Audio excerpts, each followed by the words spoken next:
Halo semuanya, selamat datang di sesi penjelasan kesehatan kita hari ini. Coba deh duduk yang santai, tarik nafas dalam-dalam, dan untuk beberapa menit ke depan, anggap saja saya ini konsultan kesehatan pribadi Anda. Kalau belakangan ini Anda merasa capek banget secara mental, gampang cemas, atau otak rasanya kayak lagi lari maraton di treadmill yang nggak ada tombol stopnya, Anda ada di tempat yang tepat. Hari ini kita nggak cuma ngomongin hobi buat ngisi waktu luang loh, kita bakal ngebedah sebuah intervensi medis yang udah terbukti secara ilmiah, yang secara harfiah bisa ngubah cara kerja otak dan tubuh Anda. Oke, mari kita bedah sama-sama. Kita semua kan lagi ngerasa kelelahan banget ya akhir-akhir ini, terus kita coba segala macam cara buat rileks. Nonton maraton serial TV berjam-jam, scrolling media sosial tanpa tujuan, atau sekedar rebahan seharian di kasur. Tapi jujur deh, apa Anda merasa benar-benar pulih setelahnya? Seringkali sih jawabannya enggak kan, kita malah tetap merasa terkuras.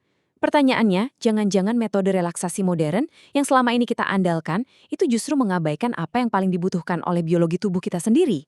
Nah, biar terarah, ini peta konsultasi kita hari ini. Kita bakal jalan-jalan mulai dari diagnosis stres warga urban, terus nyari resep alami penurun kortisol, bahas bakteri tanah pemicu serotonin, BDNF sebagai nutrisi otak, regulasi saraf dari bawah, dan ditutup dengan mulai terapi biofilia Anda. Yuk, langsung aja kita mulai. Kita masuk ke bagian pertama, yaitu diagnosis stres warga urban, atau gampangnya, epidemi modern kelelahan mental. Langkah pertama dalam konsultasi pastinya diagnosiskan. Coba cek daftar gejala ini. Ada yang sering Anda rasakan nggak? Kecemasan yang kerasa tinggi banget, susah buat fokus, tidur tapi rasanya pas bangun nggak segar, sampai kepala yang pusing karena bisingnya kota dan capek menatap layar digital terus-terusan. Ini nyata banget loh. Tapi tahukah Anda, para ahli sepakat kalau akar masalah sebenarnya adalah karena kita kehilangan kontak dengan alam. Lingkungan ruangan buatan yang serba steril itu sebenarnya malah melemahkan sistem imun dan saraf kita, bikin tubuh kita bereaksi dengan memproduksi stres kronis. Lanjut ke bagian 2, resep alami penurun kortisol. Ini tentang kekuatan klinis tanaman. Dan ini dengan sangat brilian mengilustrasikan poin kita tadi. Ada sebuah studi keren dari Journal of Health Psychology yang membandingkan dua aktivitas. 30 menit berkebun di luar ruangan, lawan 30 menit membaca buku di dalam ruangan. Dua-duanya aktivitas yang santai dong.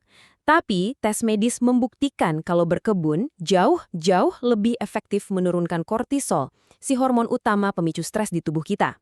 Dan yang paling luar biasa, pemulihan suasana hati ternyata terjadi secara total hanya setelah berinteraksi dengan tanaman. Membaca di dalam ruangan memang super nyaman, tapi secara biologis nggak bisa nyamain kapasitas pemulihan yang dikasih sama tanaman. Bagian ketiga kita, bakteri tanah pemicu serotonin, alias antidepresan dari alam. Kenapa berkebun bisa seampuh itu? Jawabannya sebenarnya ada di bawah kuku kita sendiri. Kenalin nih, Mycobacterium vaccae. Namanya memang ilmiah banget, tapi intinya ini adalah bakteri tanah alami yang sifatnya non-patogen, alias aman dan sehat. Studi dari University of Bristol nemuin fakta yang bikin melongo. Mikroba ini ibarat obat organik yang sembunyi di tanah kotor. Iya, tanah yang waktu kecil sering dilarang sama ibu kita buat dipegang-pegang itu. Bayangin aja ini kayak farmakokinetiknya berkebun. Gimana sih cara kerjanya? Gini, saat Anda lagi nyangkul atau mindahin tanaman, Anda kan nyentuh tanah yang agak lembab tuh, atau tanpa sadar menghirup aroma khas tanah segar. Nah, bakteri ini masuk ke sistem tubuh Anda. Begitu masuk, dia langsung bekerja ngaktifin neuron serotonergik di otak. Hasilnya, otak langsung memproduksi serotonin, si zat kimia yang bikin kita merasa bahagia dan kalem. Ini tuh proses regulasi emosi yang super alami, persis kayak cara kerja pil antidepresan, tapi tanpa perlu antri di apotek dan pastinya bebas efek samping. Dan ini bukan cuma teori di atas kertas loh. Pas ilmuwan menguji bakterium Mycobacterium vaccae ini ke tikus lab, hasilnya gila-gilaan. Tingkat kecemasan si tikus turun drastis. Nggak cuma itu, kapasitas belajar mereka naik 2 kali lipat waktu disuruh nyari jalan di labirin. Jadi, tanah yang sering kita kira kotor dan penuh kuman sebenarnya adalah apotek alam yang luar biasa kuat. Oke, masuk ke bagian 4, BDNF, si pupuk nutrisi otak. Gimana caranya kita menumbuhkan pikiran kita biar awet muda? Jadi, poin krusialnya adalah memahami protein ajaib yang namanya BDNF atau Brain Derived Neurotrophic Factor. Di dunia neurobiologi, BDNF ini kayak superstar. Dia sangat penting buat jaga sel-sel saraf tetap hidup dan bantu otak bikin koneksi-koneksi baru. Saking pentingnya, ilmuwan benar-benar nyebut protein ini sebagai pupuk untuk otak. Dan coba tebak, waktu Anda lagi asik merawat tanaman di taman, secara nggak sadar Anda juga lagi ngasih pupuk buat koneksi saraf di kepala Anda sendiri. Keren kan? Coba lihat angka ini, 36%. Cuma butuh 20 menit aja berkebun, dan kadar BDNF di otak Anda bisa melonjak sampai angka segitu. Dosis waktunya kecil banget, tapi hasil kognitifnya besar luar biasa. Ini langsung bikin kemampuan Anda buat belajar dan mengingat hal-hal baru jadi jauh lebih tajam. Lanjut ke bagian kelima. Regulasi saraf dari bawah. Penyembuhan melalui sensasi fisik. Nah, kita kan udah ngomongin otak dan bahan kimia nih. Sekarang kita bahas sensasi fisik murni. Pernah dengar istilah regulasi bottom up atau regulasi dari bawah ke atas? Gini, kalau terapi bicara tradisional kan kita pakai logika, merasionalisasi pikiran buat nenangin tubuh. Itu namanya dari atas ke bawah.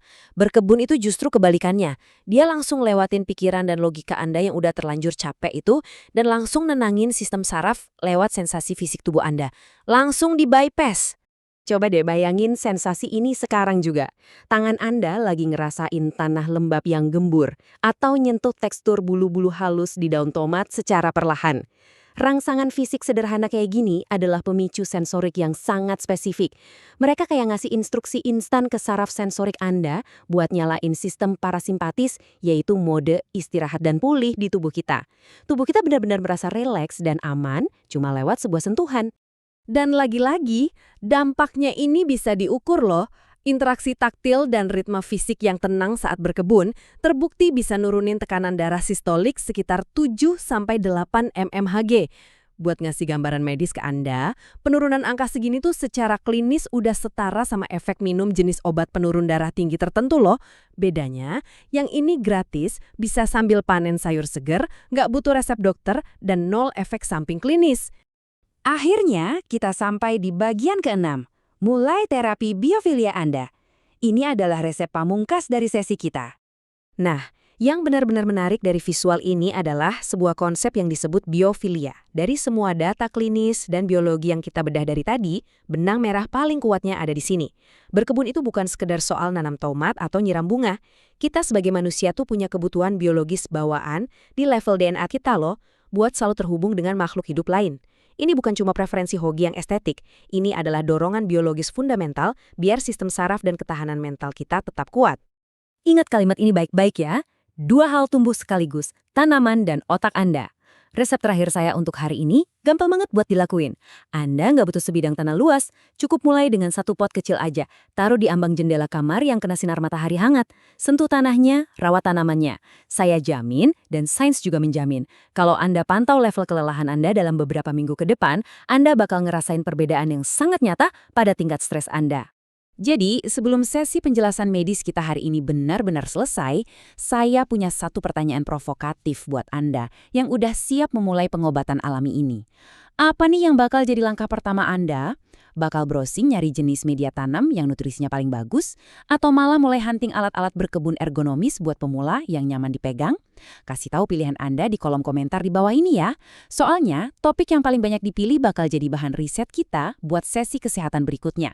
Teruslah terhubung dengan alam dan sampai jumpa di sesi kita selanjutnya.